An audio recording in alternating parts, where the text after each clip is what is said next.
Hi friends, అందరూ ఎలా ఉన్నారు? అందరూ బాగున్నారా ఫ్రెండ్స్? నేనైతే ఇక్కడైతే ఇయర్‌కి సంవత్సరానికి ఒకసారి వచ్చి ఈ చింత చిగురునైతే ఇప్పుడు మీ ముందుకైతే తీసుకొచ్చానమాట. ఈ చింత చిగురుతో ఎన్నో రకాల వంటలైతే చేసుకోవచ్చు. చింత చిగురు పచ్చడి, చింత చిగురు, ఎండుమిర్చి, శనగ్గింజలు వేసి పచ్చడి చేసుకోవచ్చు. పచ్చిమిర్చి, టమాటా, చింత చిగురు పచ్చడి చేసుకోవచ్చు. నెక్స్ట్ వచ్చేసి ఉల్లిపాయ, చింత చిగురు, కోడిగుడ్డు కర్రీ, ఉడకబెట్టిన కోడిగుడ్డు కర్రీ వండొచ్చు. కోడిగుడ్డు పొడుం చేయొచ్చు. నెక్స్ట్ వచ్చేసి ఎండు చేపలు వేయొచ్చు. ఇంకా చికెను, మటన్లో కూడా యూస్ చేయొచ్చు ఫ్రెండ్స్. చాలా అంటే చాలా లాభాలు ఉన్నాయి చికెన్ వల్ల. చికెన్ తినడం వల్ల కూడా మనకి బెనిఫిట్స్ అనేవి చాలా ఉన్నాయి. చికెన్తో ఎన్నో రకాల వంటలు చేయొచ్చు. కానీ నేను ఈరోజు వచ్చేసి చికెన్ ఎగ్గు కర్రీ అయితే చేయబోతున్నాను అనమాట. బాయిల్డ్ ఎగ్ కర్రీ కోసం అయితే ప్రిపేర్ చేసుకుంటున్నా. ఇక్కడ వచ్చేసి నేను ఆనియన్స్ కట్ చేసుకున్న, ఆనియన్స్ అయితే ఫ్రై చేసుకున్నా. ఎప్పుడైనా సరే ఆనియన్స్ మనం గోల్డెన్ బ్రౌన్ కలర్ వచ్చే వరకు అయితే ఫ్రై చేసుకుంటాం కదా. ఇప్పుడు చింత చిగురు కర్రీకి అయితే అంతగా ఫ్రై చేయాల్సిన అవసరం లేదనమాట. కొంచెం పచ్చి పచ్చిగా ఉండాలి, ఎందుకంటే ఆ ఫ్లేవర్ అనేది ఉల్లిపాయ ముక్కకైతే పట్టాలన్నమాట. సో అందుకనేసి అవి అయితే సిమ్లో పెట్టేసి నేను ఈలోపు మగ్గుతాయి కదా అని చెప్పేసి చింత చిగురు అయితే ఇంకా నలుపుకుంటున్నాను అనమాట. చింత చిగురు అనేది ఆకు వేయకూడదు ఫ్రెండ్స్.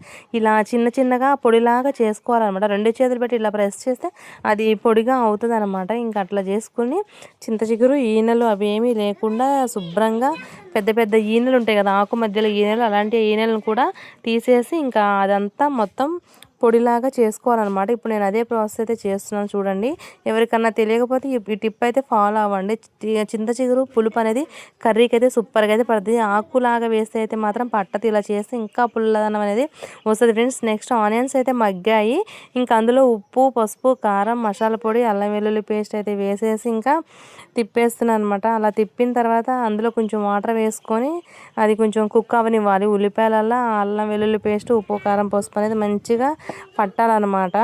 అలా పట్టే వరకు కొంచెం సిమ్లో అయితే పెట్టుకొని, ఇంకా నేను పెట్టుకుంటున్నా కదా, ఇంకా అట్లా సిమ్లో అయితే పెట్టాలన్నమాట. సిమ్లో ఉంచిన తర్వాత అప్పుడు ఫస్ట్ మనం ఏదైతే నలిపి పెట్టుకున్నామో చింత చిగురు పొడి చేసుకున్నాం కదా, ఆ చింత చిగురు పొడి అనేది అందులో వేయాలన్నమాట. ప్రజెంట్ నేనైతే ఆనియన్స్కి అదంతా ఫ్లేవర్ అంతా పట్టాలని చెప్పేసి ఇంకా కలుపుతూ ఉన్నా అనమాట.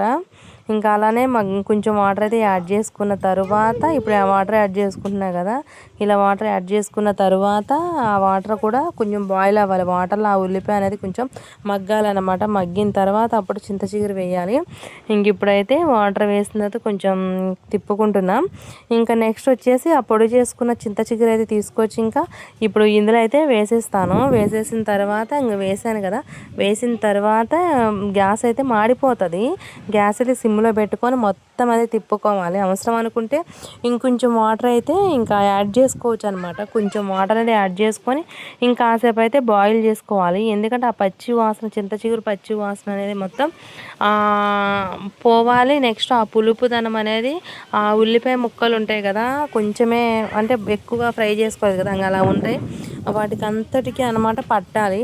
అవి పట్టే వరకు అలా తిప్పుతూ కర్రీ మాడకుండా గ్యాస్ సిమ్లోనే ఉంచుకొని జాగ్రత్తగా చూసుకుంటూ ఇంకా అలా ఫ్రై చేసుకోవాలన్నమాట. అది గ్రేవీలా కాకుండా మంచి ఫ్రైలా ఉంటుంది అన్నమాట స్ట్రక్చరు.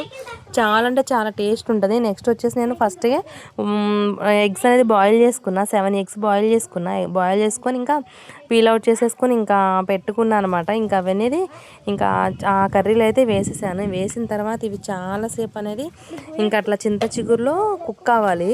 ఆ ఎగ్ కూడా చాలా అంటే చాలా టేస్ట్ ఉంటుంది. మంచి పుల్లగా ఉంటుంది అనమాట ఎగ్గు. కర్రీ అయితే సూపర్ వచ్చింది ఫ్రెండ్స్. ఎవరన్నా తెలియదు అనుకుంటే ఇలా అయితే చేయండి, సూపర్ ఉంటుంది.